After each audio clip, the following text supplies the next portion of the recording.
surprise. I just wanted to start with, in case the alarms go off, sounds like we had some fun in the last session. We'll just take a break because I'm not going to try to talk over the big alarms. And hopefully the lights stop. That just gives me a migraine. It's awful. So what I'm going to be talking about today is basically how we do Microsoft Orchestrator at Cargill. So we have Orchestrator fully implemented as a service. We're going to show how we do that. How are we organized? What does our infrastructure look like? What are some of our core processes that we do? So that's going to be kind of the first piece I'm going to talk about. The next piece is going to be around some best practices that we've learned that we implement, as well as getting into some of the specific activities within Orchestrator. I picked out some of the ones that are just kind of strange, that don't work the way that you would think. And so I'm going to talk about those, and hopefully they'll help you avoid some pain and headache with Orchestrator as you start using it. And then the last third of my presentation is basically around kind of helpful. There's some additional tools that we use. I'm going to give you some links to some good stuff that's going to help you out, and some places for additional information. So that's what I'm going to talk about. I'm excited, honored to do the presentation today. First time presenting at MMS, so it's kind of exciting, a little nervous. But I think it's going to be good. I think from when I talked to a lot of you, I mean, we've had a lot of Orchestrator sessions at this MMS. It's been great.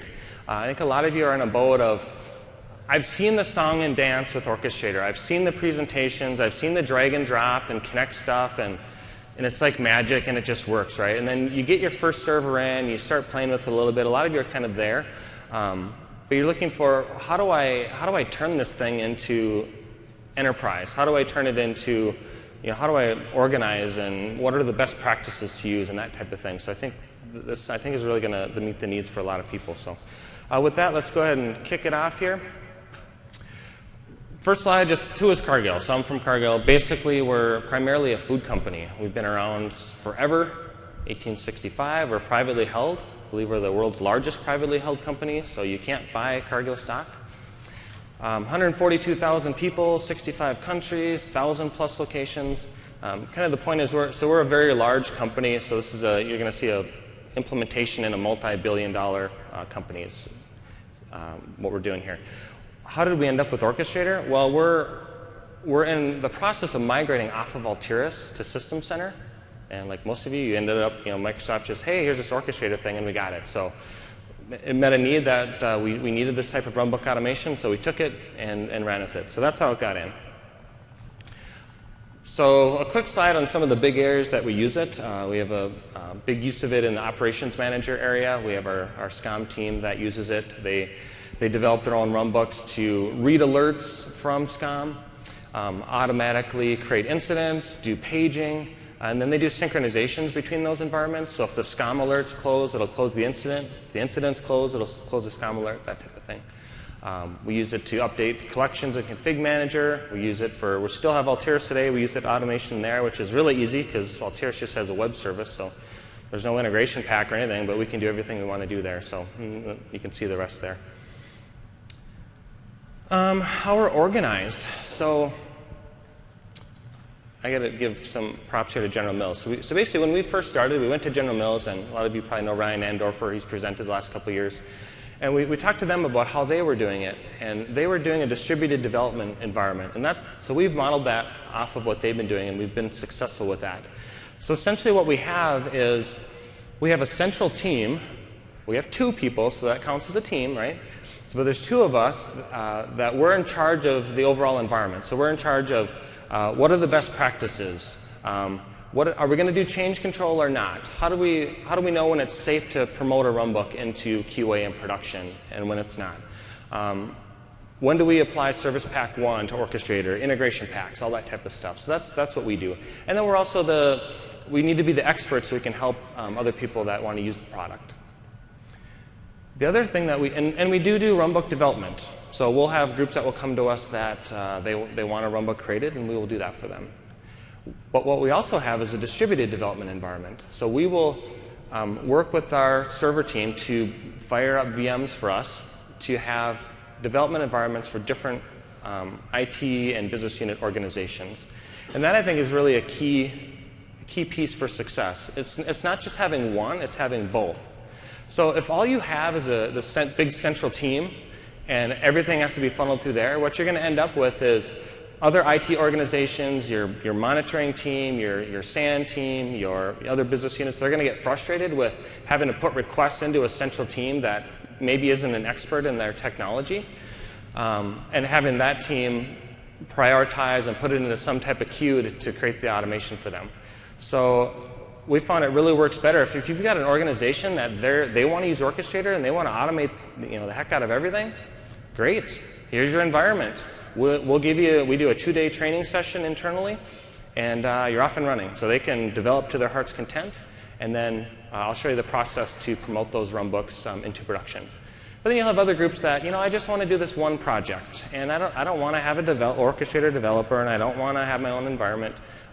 So your central team can do that. So you can get kind of the best of both, and that we've seen is a really good model.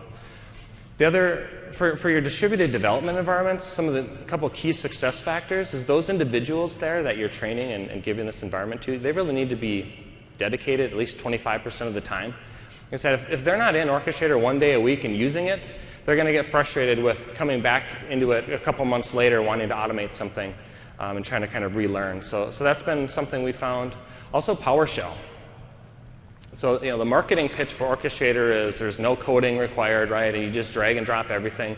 The reality of it is, while that's true, when you get into an enterprise environment and you want to start doing things like error handling and more advanced things, you're going to reach the limits of what those built-in activities can do, and you're going to want to extend them.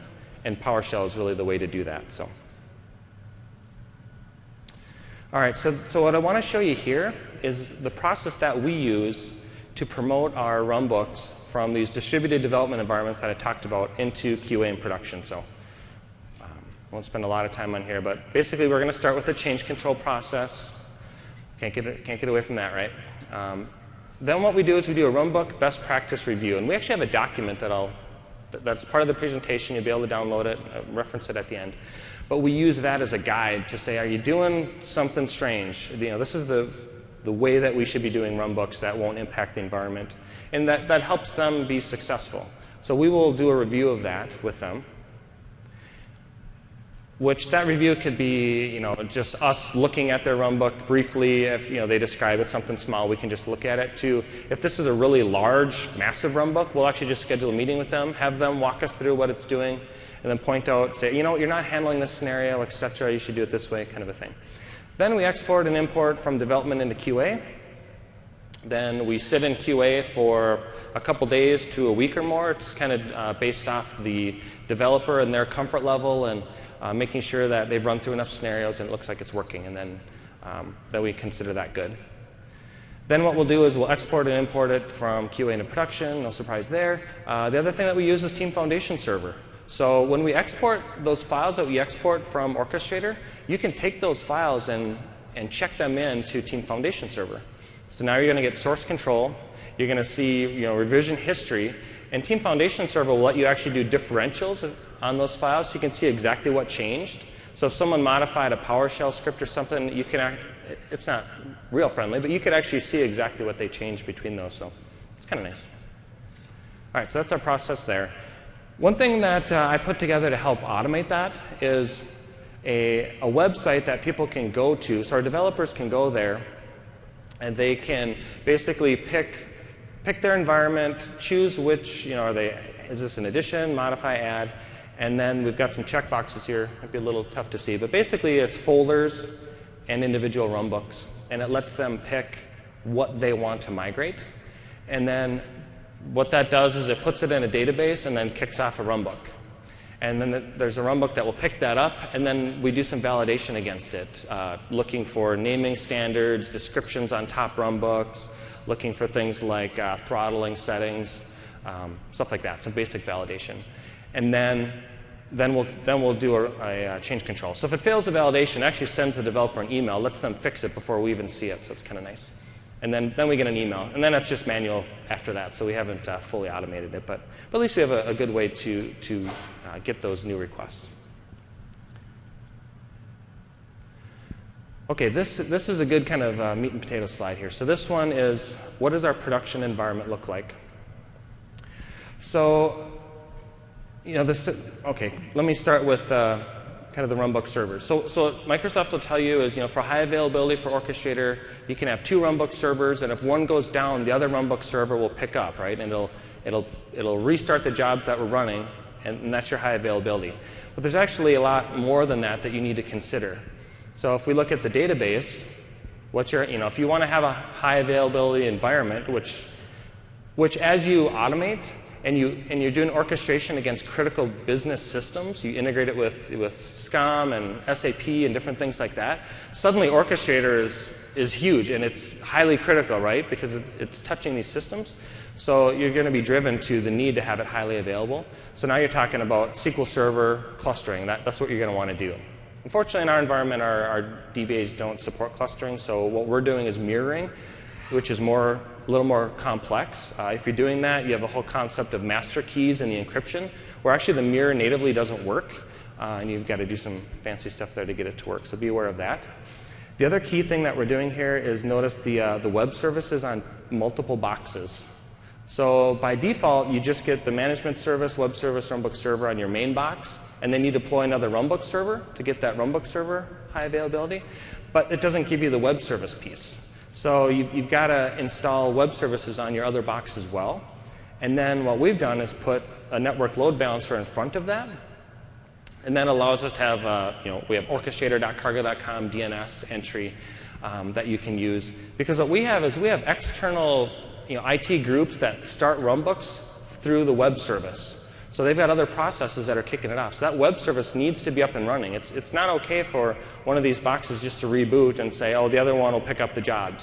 Well, if the one that rebooted has the web service, now we don't have these requests to start jobs are going to fail. So putting the web service on both was a key piece, network load balancer in front, and that it handles, and if one of them's down, it'll automatically make the other box handles the web service. Because these web services talk directly to SQL, so that works great. We also we've got the IIS shared configuration, so we can manage our IIS on one box, and it automatically synchronizes that to the other one. We have, both of these these servers are virtual machines, as you can see down here, so they're VMs, which is great. We have them configured, we worked with our server team to make sure that they were on separate physical hosts to help with the high availability. So if one of the physical boxes goes down, the other one will keep running. So another thing to consider. We're using 8 gigs of RAM, quad core. With that configuration, what we have set is the maximum amount of jobs per server to be 200. The default out of the box is 50, and you can change that. We haven't even maxed this out yet. But so far, it looks like that's a really good conservative number. Other people with this configuration are going closer to 300, but so you're going to be somewhere in that range. The other thing is to always have one of these boxes not running any jobs. So our goal is once this is our primary runbook server, when it fills up, it'll spill over to the other runbook server. If that happens, the first thing I'm going to do is I'm going to get another VM. I'm going to fire it up. Or I'm going to request that this VM have more RAM or whatever to make it handle more jobs. I always want to have at least one that's doing nothing. So if the other box fails, the entire load can be handled by the alternate server. So that's essentially that environment. So let's go to the next piece here. Okay. A little bit on the database here. So we have Orchestrator database, no surprise. You get that out of the box. So we don't really touch that, but that's where all the Orchestrator jobs and whatnot will run, right? The cool thing is what we do is we set up a shared database with every instance. So every dev instance has the Orchestrator database and this shared database, which we call the Orchestrator Cargill admin. We didn't know what to call it. The DBA asked us, what should we call it? We don't know. We just need an extra database that's there so that when you create a runbook, and a lot of these runbooks, you want to have a queue system, for example. You've got a website that you want to store something in the database and then have your runbook pick it up and process it. Or you want to store logging information, so you get away from text files, that type of stuff. Very common. You see that a lot.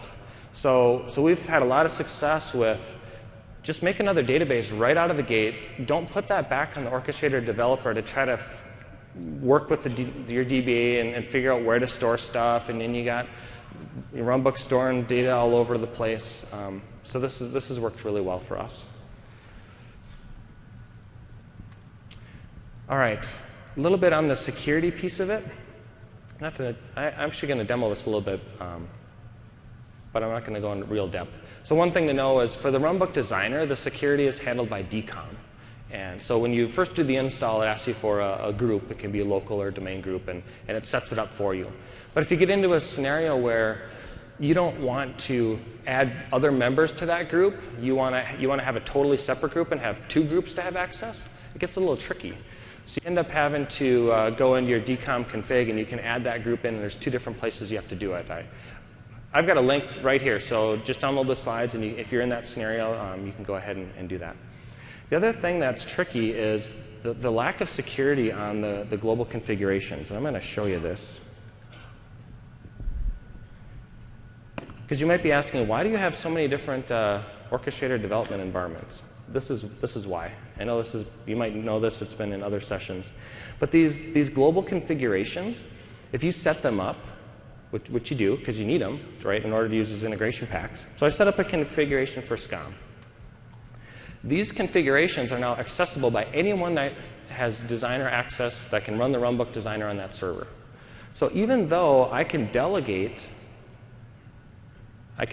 permissions, I can zoom in a little bit here, on the individual folders, that's great. I can keep people out of the folders, I can keep them out of the global settings, but I can't stop them from creating a new runbook that talks to operations manager and is now pulling alerts from that system. So my SCOM team maybe doesn't want the client team going in and pulling alerts. Even if it is a dev system, they may not want that, right? So, and the reality is sometimes when you're developing, you may not have another development system that you're automating that it may not even exist. So you end up having to talk to production during your development phase. So it can be, having to separate that out can be tricky, something you need to think about.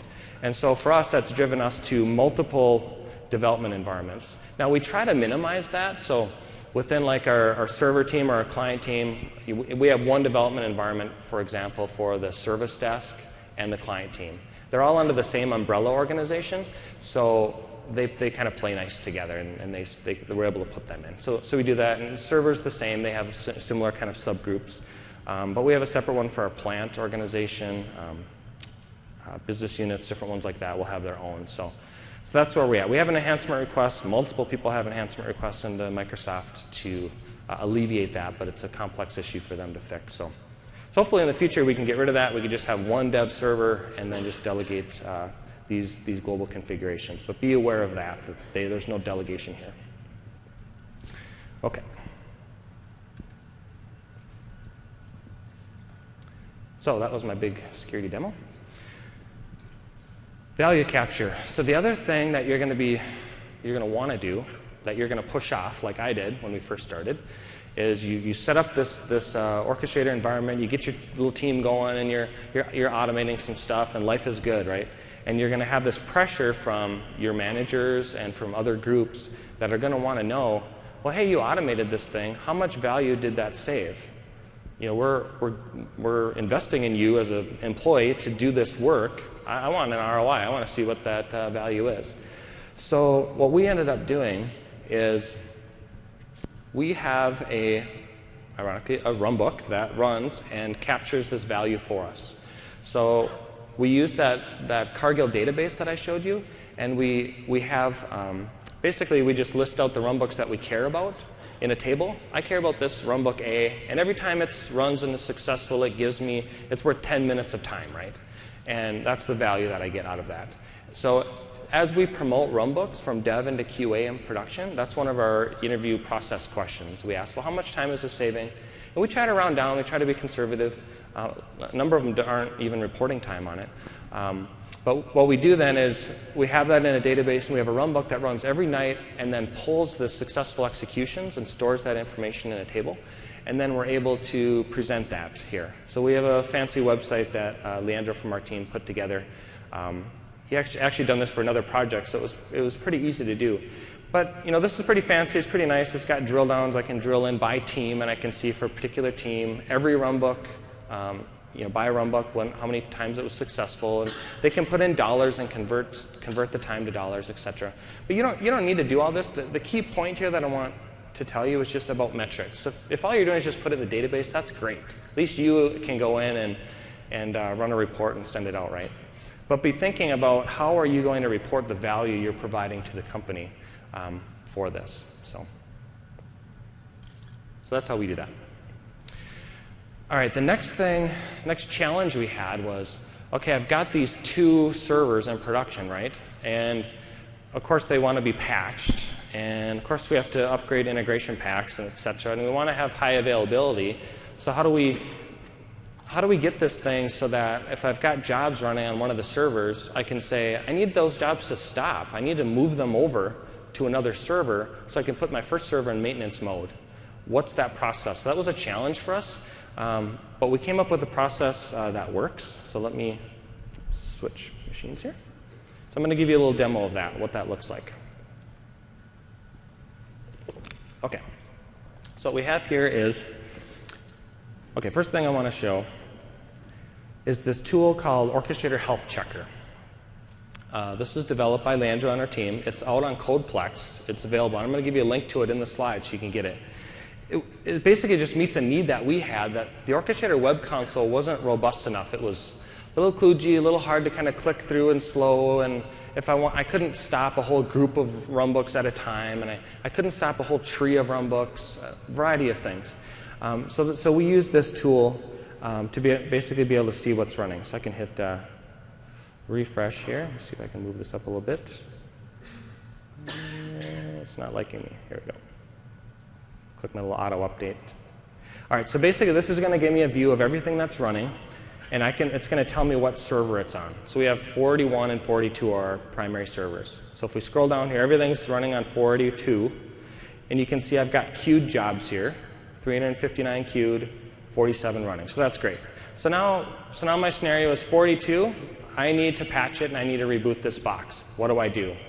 If you look at it, I've got all these monitor jobs here that start with monitor. Those ones, they'll never stop, right? They're configured just to keep running. So essentially what I need to do is I need them to stop and then restart on the other server. The jobs that don't start with monitor, I want those to what we call bleed off.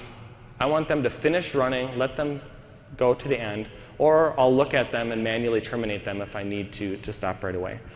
So here's our process. We go into Orchestrator and we say, 42 is the primary, but that's the one I want to reboot. So what I do is I go to 41 and I say promote to primary. So now any new jobs that run, 41 is now the primary. So if I go back, what you're going to see shortly, maybe, once one of these, yeah, here we go. Top one here, 41. Now new jobs are kicking off on 41. That's great. But I still have all these jobs on 42. So there's options in here. If I go under options, admin options, stop all monitoring runbooks. That's exactly what I want to do. So I'm going to go ahead and hit that. So it's going to run for a second. It's going to go through, and what we'll end up seeing is those individual monitor runbooks will be gone.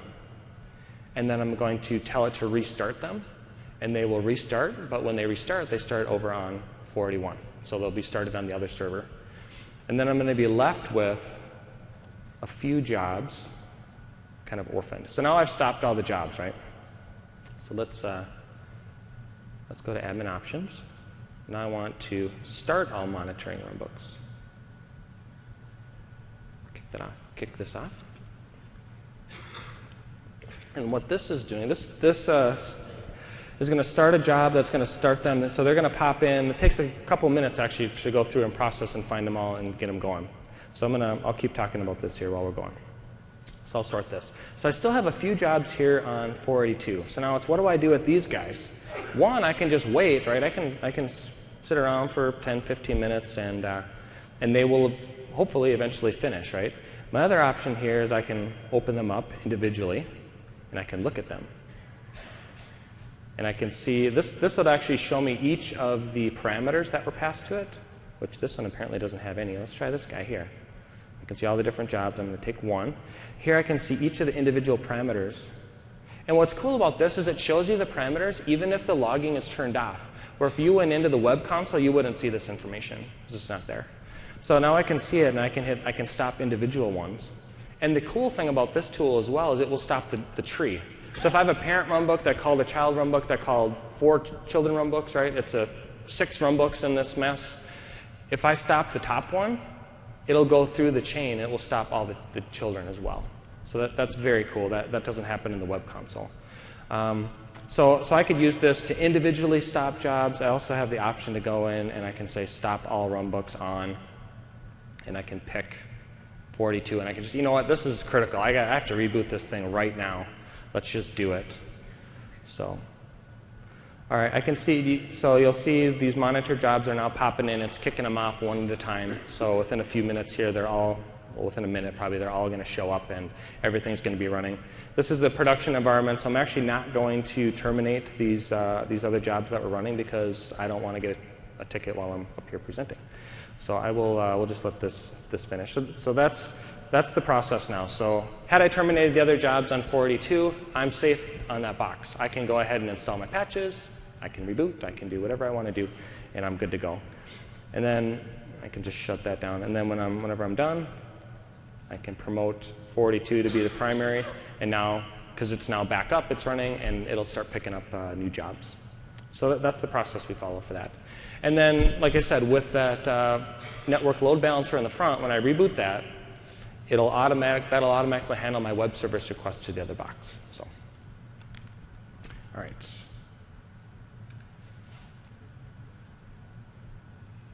So that's maintenance mode.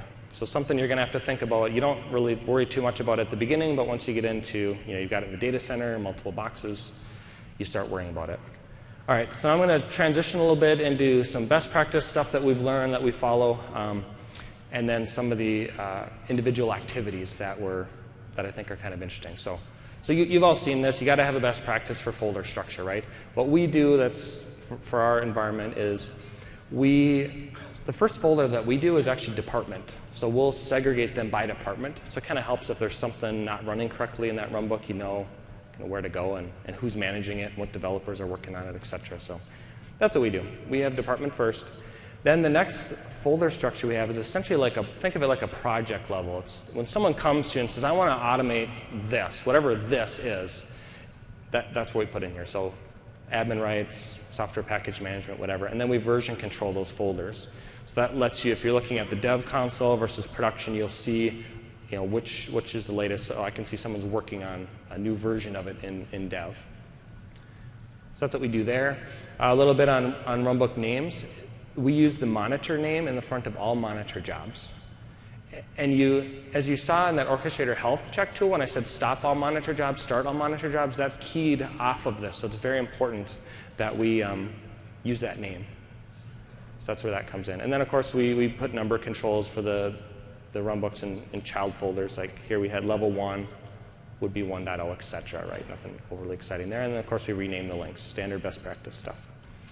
All right, links as well. You always have to talk about link and link colors. What we do is, for our link colors, we actually use black, because if it's a success normal operation, we just leave it. That's the default. That saves me from having to recolor all my links by default. So that's really nice. So we do that. Red for failure, everybody does that. We use turquoise for selection. And that helps visually if I'm looking at a runbook and I'm trying to, maybe someone else created it, I'm looking at it saying, what is this thing going to do? It helps me know that it's only going to go one path, not both, one or the other. And the thing that I think is the most important is this, what we color is orange, but it's highlighting that an activity, a link is going to be followed multiple times. So by that I mean, that could be if I made a query to a database and I got back 100 rows, or I queried a SharePoint site and I got 1,000 rows back from this thing, right? That's critical to know in your runbook development, because you want to know after that, this thing's going to go 1,000 times. This link is going to be, this link is going to go 1,000 times across here. Everything after it triggered 1,000 times. So if I have an email, for example, someone's getting 1,000 emails. They're going to have a bad day. So this just visually makes it very clear that this is going to happen, and I need to programmatically handle that. So that's kind of the unique thing that I haven't seen a lot of, is that coloring of that. Okay, a little bit, some things that we do on runbook design is I've got a number here of 30. I don't know if it's exactly right, but basically 30 activities, if each of these being an activity, right? So if I create a runbook, this runbook has 2, 4, 5 activities. If you're getting into 35, 40, if you're above 30, you're getting into this massive runbook that's too difficult to work with. So if you're over 30, chop it up, make child runbooks. So, of course, design them runbooks so that they're generic and modular. Another thing to consider, especially when you get into production, you have more than one runbook server. You don't think about this at first. You just have your one runbook server, but once you have two, it's possible that your parent runbook starts, calls a child runbook, and the child runbook is on a different server. So think about that for a minute. So maybe your first runbook downloads an Excel spreadsheet, and you have a child runbook that's supposed to read that spreadsheet and do stuff. Well, now if they run on different servers and it copied local, the file's not there. Or if you map to network drive, the map network drive's not there. Those types of things. You have to consider that now and make it more dynamic. Maybe make sure that both runbooks run on the same server, or you're putting your file in a common location, those types of things.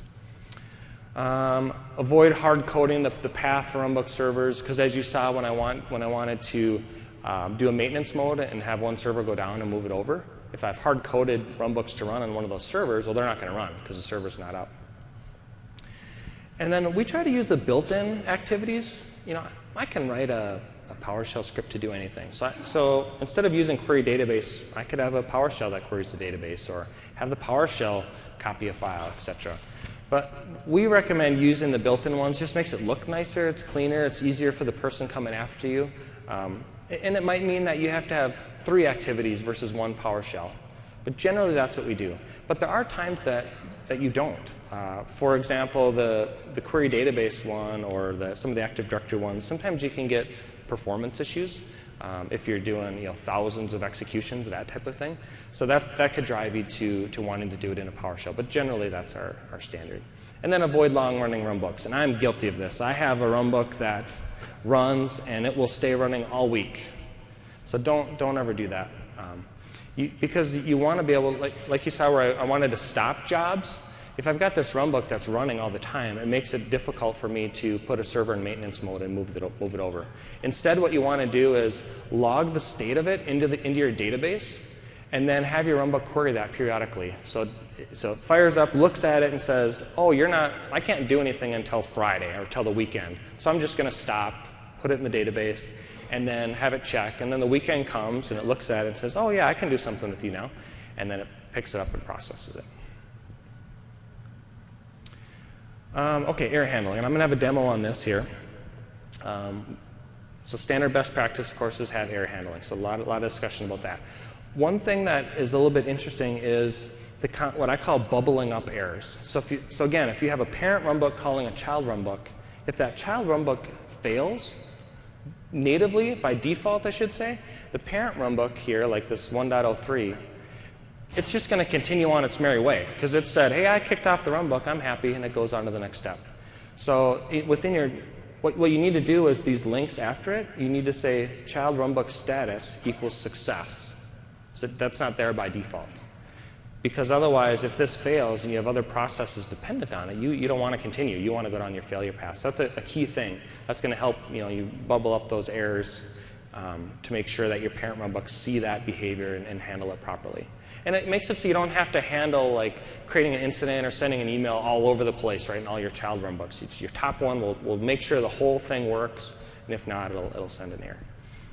And another cool thing here, oops, that's not what I want to do. I want to go here.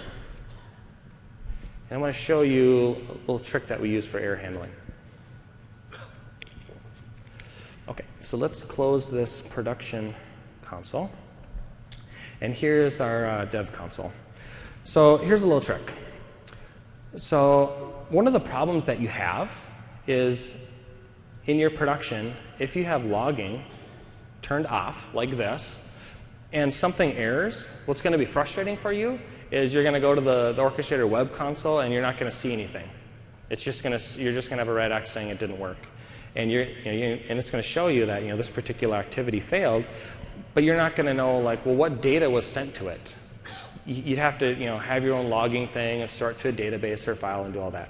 One trick you can do is, if it fails, create a, this is just a run.NET script activity, so it's a standard activity. But what I'm doing here, let me zoom in, Control 1. All right. So you can see I'm setting up this error message variable, and I'm using this funny @ with a double quote. That basically lets me set up a string that has all kinds of strange stuff like carriage returns, single quotes, double quotes, whatever. It's a PowerShell thing that I can put in kind of whatever junk I want. It'll put it into this variable.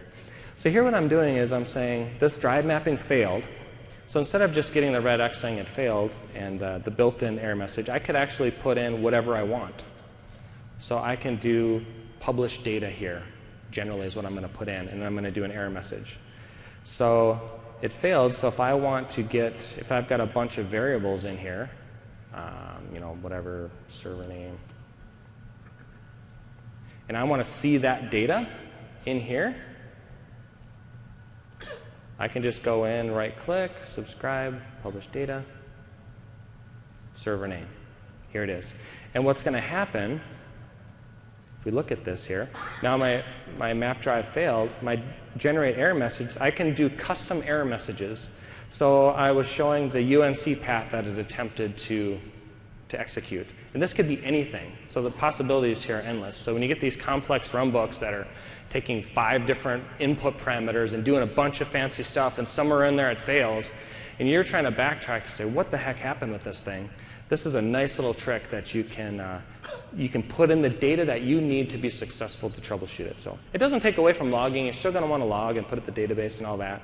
But it's just kind of handy where you can quickly go into the console and see what was sent in and what data it was processing when it erred. So, all right, so that's my little trick there.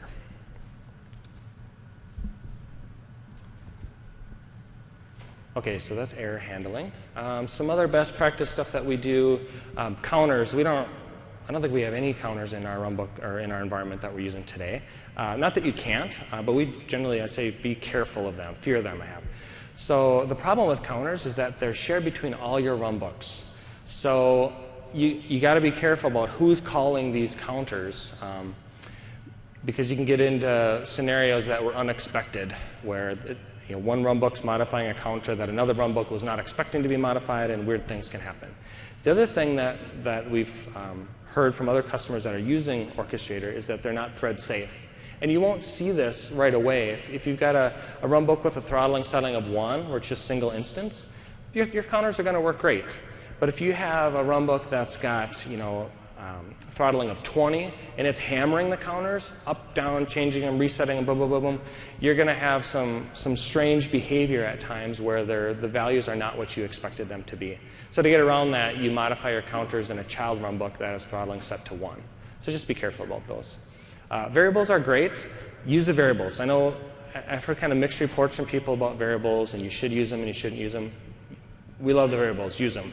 Some of the concerns about variables are if I create a variable in my environment, in my dev environment, maybe I have tons of variables. I just have this mess of dev people are putting all kinds of garbage in there, right? And then I export my runbook from dev into QA. By default, those export-import processes takes all that stuff. Basically everything under global settings, it's going to take it all and it's going to move it into your QA environment. You're going to be frustrated with all this garbage that comes in. So what we use for that is a product, well, it's not a product, it's a utility created by Ryan from General Mills. It's a runbook sanitizer. So you can use that utility to, basically it takes your export file that you have, and it makes a copy of it, so it doesn't touch the base one, but makes a copy of it, and it interrogates the runbook that you have. What are all the variables, counters, schedules, global configurations that it's referencing, and it only includes those in the modified file. Basically, it's nice and clean. And then when you import that into QA, none of the garbage is there. So this is a live link, so go ahead and download the share, or this PowerPoint, I should say, and then you'll have access to that. You can use that in your environment. So it'll save you from having to fire up a separate Orchestrator environment to do the cleaning and whatnot. So we really like that one. Quickly on schedules, we use the global schedules. You have the capability to do schedules inside of individual runbooks, but we don't do that because it hides them. And you end up, well, why isn't this running? So we never use that. And in computer groups, we rarely use those. There's a couple use cases, but we rarely do. Job concurrency. So what we've found in our environment is we have a maximum job concurrency, which basically is, defines how many instances of a runbook can run at the same time. We have a maximum of 20. So if you remember, we have our runbook set to, the servers are set to have a maximum of 200 jobs at a time. So 20 means that's one runbook could take up to 10% of our capacity on the server. So that's kind of a lot. So we have that as the max. If you want to go higher than that, you're going to have to talk to us, and we're going to have to really understand why. So that's what we do. But if you're going to do job concurrency greater than 1, you have to think about contention issues, like if you're accessing a text file, writing to a log, touching a spreadsheet, reading or writing that spreadsheet. Those are not going to work if you have 2 runbooks going to the same item like that. They can't handle that. So be aware of that. So it just gets a little more complicated. All right, so now what I'm going to do is shift gears a little bit. I'm going to talk through some of the activities that, as I was learning Orchestrator, were a little bit strange, that it didn't behave the way that I expected. So hopefully these are things that will help you out. Append line, not thread safe. So like I said here, if you're doing more than, if your concurrency is more than 1, you're going to have issues with append line. Delete file folder. Issues if those items are read-only. So if you don't have a kind of a trusted data source where your files are, if there's read-only files in there, those could fail. Disconnect network path. We never use that if you've got job concurrency greater than 1, because you could have 2 jobs. The first job maps the drive and is using it. The second one finishes before or disconnects it. First job now is expecting the drive mapping to be there and it fails. Like maybe you're connecting to a lab environment or an untrusted domain or something like that. Invoke runbook. Be aware that invoke runbook has like this penalty, we call it a penalty. It's 3 to 5 second penalty to invoke a child runbook. Basically, your runbook server has to read from the database and spin up a new process and start it, right? And it's great, and you want to do child runbooks. But if you're in a scenario like you're doing a child runbook for every row entry in a database and you're reading 2,000 rows, well, now you're 3 to 5 seconds times 2,000. I didn't prepare to do the math. But it's a lot, right? You're talking hours to process that. So you may have scenarios where you don't actually want to do it in a child runbook, even though from a logical perspective it makes sense. But from a performance perspective, that might be a problem. We never use invoke by path because the paths from dev and the QA are not necessarily the same, and that could break as we move it. So we never use that. Typically, we do wait for completion, so we can use that option for the child runbook status that I showed you before. Query XML is just this goofy thing. It works great to query XML, but it uses XPath. So if you haven't used that before, here's a link to give you everything you need. It kind of reminds me of regular expressions, but it's for querying XML. So give you a handy link there. Invoke web services. I struggled with this one a bit when I first started using Orchestrator. So what I struggled with is I needed to access resources or web service on a different domain, whether it be a lab domain or untrusted domain. And I was just putting in, domain / username, and it wasn't working. So what I ended up finding here to help you guys out is you have to use username @domain.com. So that's the syntax to go across domain. But this is also true even if it's a trusted domain. Like we have different domains for North America, Europe, etc. So if my web server is in a different domain than my runbook server, I have to use the same syntax. If they're in the same domain, I don't need the @domain. And it works just fine. So be aware of that. The other thing that was goofy that I wasn't expecting is if you uncheck this box for enable authentication, I was expecting that since it runs as my process account, the runbook itself runs as my high privilege process account, right? And it has all the rights on the web service. But if I uncheck that box, I get authentication denied. Like, what's up with that? But the deal is that if you uncheck this, it does anonymous authentication. So you end up having to put your username and password of your process account in here, even though it already has access to it. So it's just the way it's designed, unfortunately. The other thing is this whole thing works with XML, so you're basically sending XML to the web server, getting an XML response back. Here's a list of if the data you're sending to the web service is from a, kind of an unmanaged source, like maybe a user typed something into a web page and you're getting that data and sending it to the web service. If the user types in a quote or an ampersand, etc., this will fail. So you're going to have to do kind of a find and replace.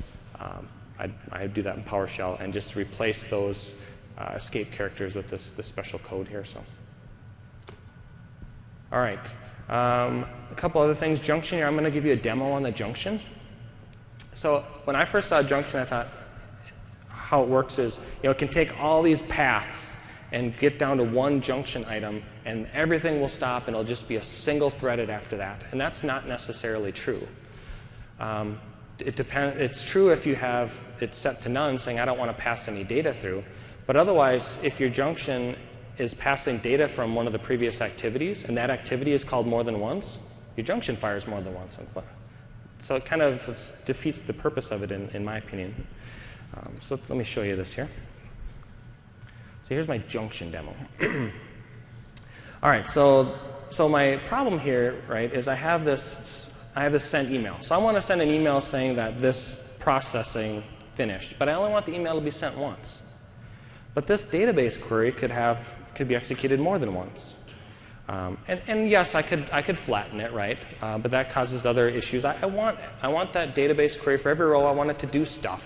So I want this item, this process request, to be executed multiple times. But I don't want this guy to be executed multiple times.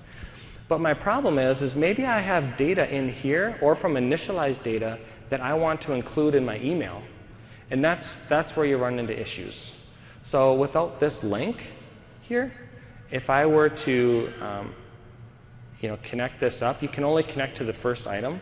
So if I were to connect it to process request, this guy here, I would end up, even though it's through a junction, I would get multiple emails. I'd be like, what's up with that? So the way to get around that is you go to the first activity before the activity that goes multiple times, and you add an extra link into your junction.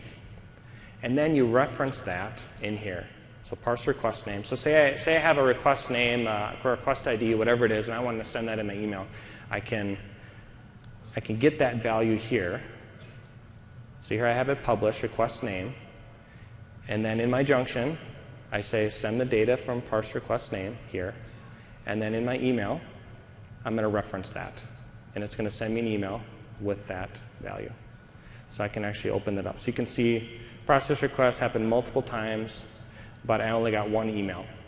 And in my message body, you'll see test request. So it actually sent that through. So just a little trick for handling that, because that happens a lot. You want to use a junction. You want to stop the madness of all these executions, but yet you still want data from earlier on.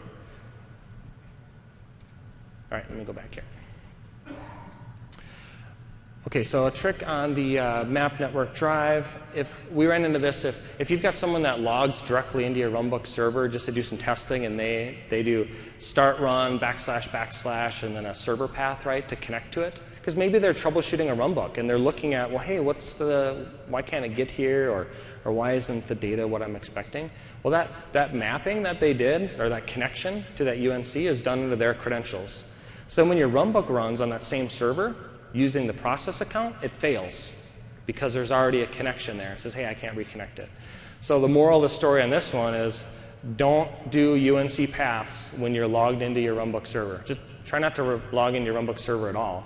And if you do, don't do // path names, especially ones that are in your runbooks.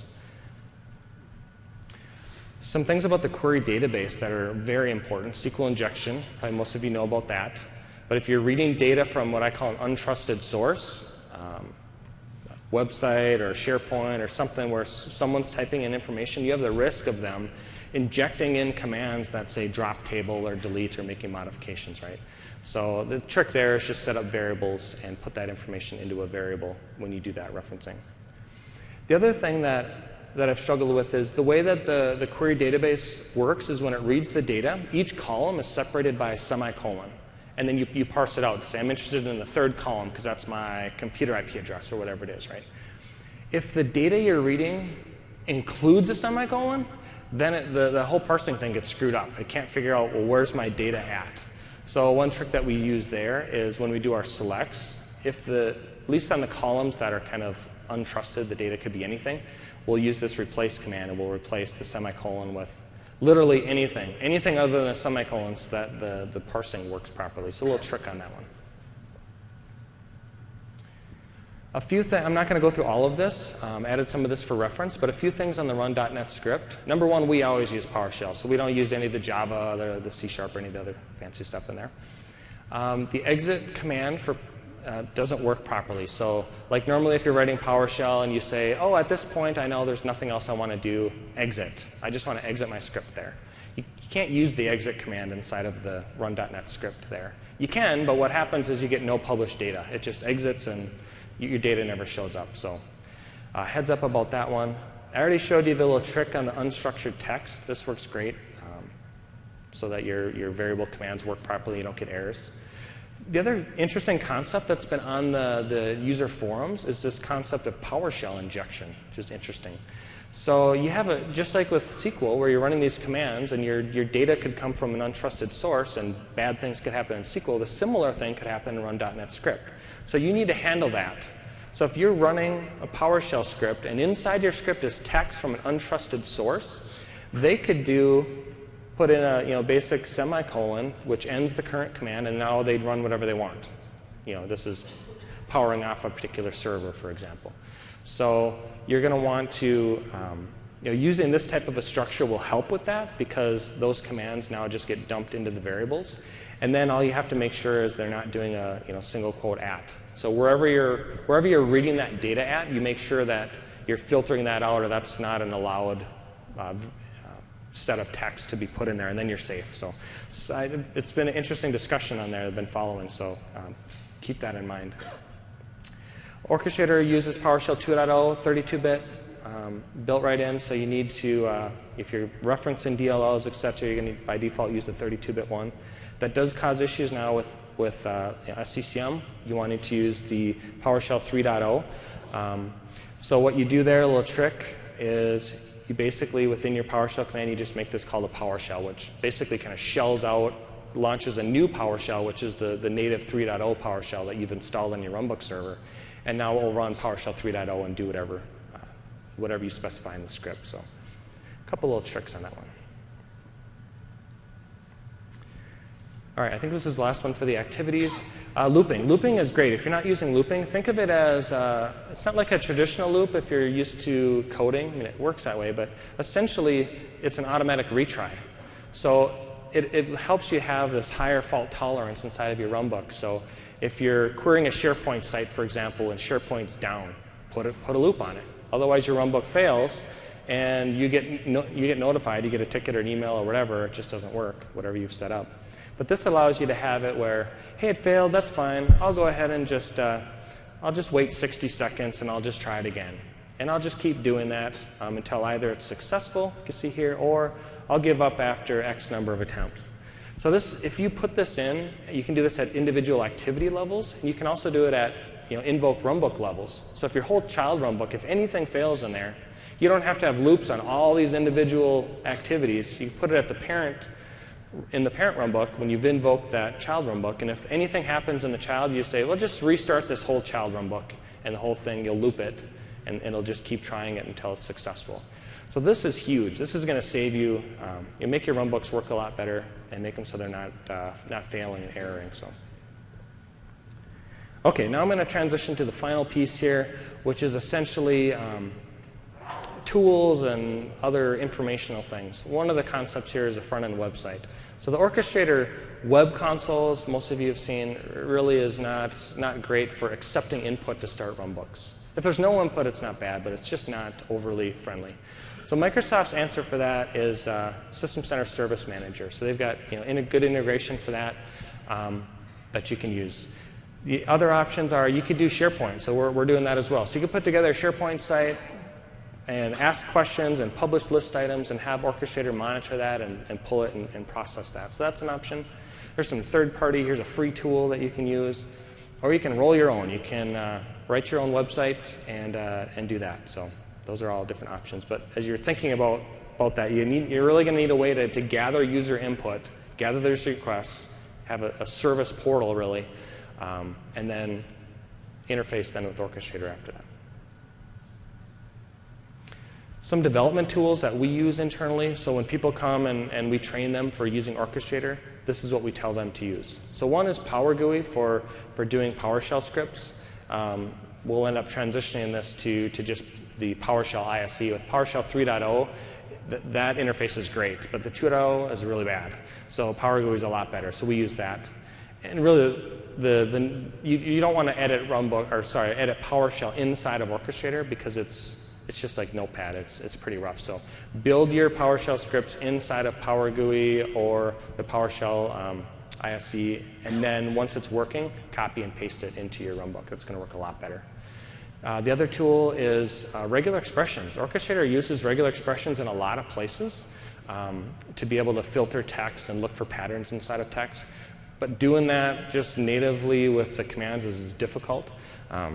So having a tool like Expresso, so we use Expresso in some cases, that you can use and build those, and helps you build them because it's a kind of a complex syntax to learn. This helps you build it without having to know all those details, and then also run through testing and debug scenarios. And there's other tools like this, but give your runbook developers these types of tools to do this work. We also do the remote administrator, so they can see stuff in Active Directory first before they try to automate it. What does the group look like? What's the membership? Okay, now when I automate it, did I get the same results back? Similarly with SQL Server Management Studio or Orchestrator SQL developers, they can go into the database, look at it first so they know what to expect. These are all free tools, so it makes it pretty easy. This is one that surprisingly not a lot of people know about, which has been interesting. And I've used it multiple times. It's come in handy. So this is there's a tool for Visio and Word Generator. So this is great when you automate a process, it's working well, but you've done it for another organization. They've come to you as a central team, and you've automated it. And then they come back later and they say, well, how exactly does this work? And how do you trigger off if the data's like this? And what is it doing? They ask you all kinds of questions. And you're like, great, I'm going to have to spend 45 minutes taking screenshots of Orchestrator and typing in all the logic of, well, if it's this, it does this, blah, blah, blah, blah. This tool is awesome. You just go in and you point to the runbook, and it dumps out the full information in both Word and Visio format with all the links, all the descriptions that you've put in. It's really nice. So I've used it multiple times, given it to support people that have had these technical questions, and they always come back and they've said, "This is great. This is exactly what I was looking for." So this can save you, when you're in those scenarios. Another couple things here: community integration packs. There's tons of stuff. This is a great. Go there to find a variety of other integration packs that extend your environment. This SEO job runner is used for executing runbooks via command line, so you can use that in your scripts and whatever. So link to that for you. Some nice PowerShell examples to interface with the web service for people that want to kick off runbooks or see what's running and do all kinds of stuff there. And here's the promised link for that Orchestrator health checker for that tool. Definitely recommend downloading that and taking a look at that. It's very powerful. All right, I think this is my last slide here. Additional information. Orchestrator forums. A lot of forums, like people post stuff and 2 weeks goes by and then you get some kind of lame answer that half answers it. The Orchestrator forums are really good. I mean, there's a lot of people in there. You post stuff, a couple hours later, you're getting a good technical response. So definitely recommend that. Direct link there for you to check that out. The other thing is we have General Mills and Cargill. So Ryan and I lead the Twin Cities Orchestrator user group. And to my knowledge, we're the only Orchestrator-specific user group, at least in the US, that we know about. So we meet once a month for an hour. We get a video conference, and people just dial in. And it's an opportunity for you to, if you're interested, send me an email. I'll add you to the invite. It's pretty informal. But last month what we did is we just said, hey, who's all integrating Orchestrator with SCOM? We get a couple of people that are doing that. And they'll come and they'll demonstrate their runbooks and talk about what they're doing and how it works. It's a great way to kind of connect and see, well, that's interesting. I didn't know you could do that with Orchestrator. And then to build some contacts where someone's come to you and said, I would like to integrate Orchestrator with SCOM. Can you help me? And you're like, well, Why don't we set up a meeting with this company and maybe they'd be willing to show it again, that type of thing. So I was really struggling with that when I first started with Orchestrator. I wanted a bigger community. I wanted to find out what people were doing, and so this has been great. The other thing that I have is this best practices document is like, is it 40 pages? I don't know. It's really long. And the stuff that I've showed on here is really just a subset. It's not like the Bible where you have to, follow everything, but it's going to give you a good starting point. We can maybe some stuff you don't necessarily take and apply to yours, but use that, download it. You'll find it on the Microsoft MMS site with this PowerPoint. So it should be a great starting point for you for thinking through what are your best practices in your organization if you have this distributed development environment or stuff that you're doing yourself. So. Were you aware that there's evaluations? How many times have we heard this? Every single session? Yes. Evaluations, and you can download the presentation. So I'm going to be here. We got, looks like 14 minutes left. I'll be up front. Come on up. I'd love to talk with you. I'm here for questions. But other than that, enjoy the rest of your session. Thank you.